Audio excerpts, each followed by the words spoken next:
দয়াল বাবা জাহাঙ্গীর, দয়াল বাবা জাহাঙ্গীর, বাবা জাহাঙ্গীর তুমি আমার রহমতুল আলামিন, তুমি আমার ফালায় দিও না, আমি পাপিষ্ঠ বাবা।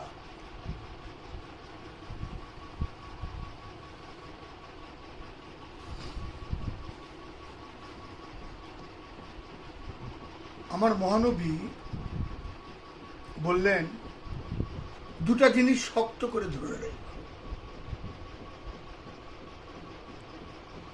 দুটা জিনিস আপনারা খুব লক্ষ্য করবেন, শক্ত করে ধরে রাখতে বলছে, ছুটে যেতে পারে। আমরা বলি না পোলা পান্ডে বা আমরা নিজেরাই যত্ন করে রাখি, শক্ত করে ধরে রাখি, পড়ে যেন না যায়। তো আমার মহানবী বলতেছে এই বিশেষণটা ব্যবহার না করলে, দেখেন তো বিশেষণটা কি ব্যবহার করছে, দুটা জিনিস শক্ত করে ধরে রাখো, আল্লাহর কিতাব এবং নবীর বংশ। খেয়াল করেন, শুধু নবীরে মানতে বলেনি, নবীর বংশকে মানতে বলছে, ধরে রাখতে বলছে, নবীর বংশকে ধরে রাখতে বলছে। খুব খেয়াল করেন বাধ্যতামূলক কথাগুলা, বাধ্যতামূলক। নবীর বংশ, আল্লাহর কিতাব এবং নবীর বংশকে শক্ত করে ধরে রাখো। যাই হোক, এখানে সুন্নাহ কিভাবে আসলো, এটা কি উত্তর দেবো, এই ব্যাপারে কোনো কথা আমার নাই।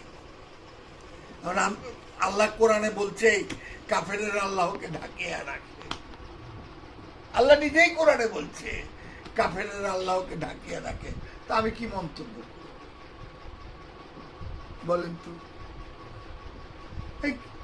আচ্ছা, সকালে তিনজন হুজুরে কথা বললেন কোরআন দেওয়া সব হবে না, তারপর কি জানি কইল,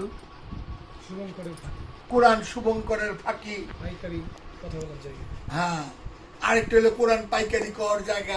যাই আরে খেয়াল করেন তো, আল্লাহর কোরআন, আল্লাহর বাণী, সেটা নিয়ে আমি কি বলি একটু চিন্তা করেন তো,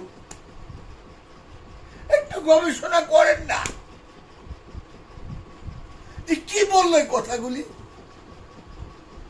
আল্লাহ বলতেছে আল্লাহর কিতাব এবং নবীর বংশ, নবী বলেন এই নবীর বংশকে শক্ত করে ধরে রাখো, ধরে রাখো, ছুটে যাবার ভয় আছে। আর এখানে কি বললো আল্লাহর কোরআন নিয়ে?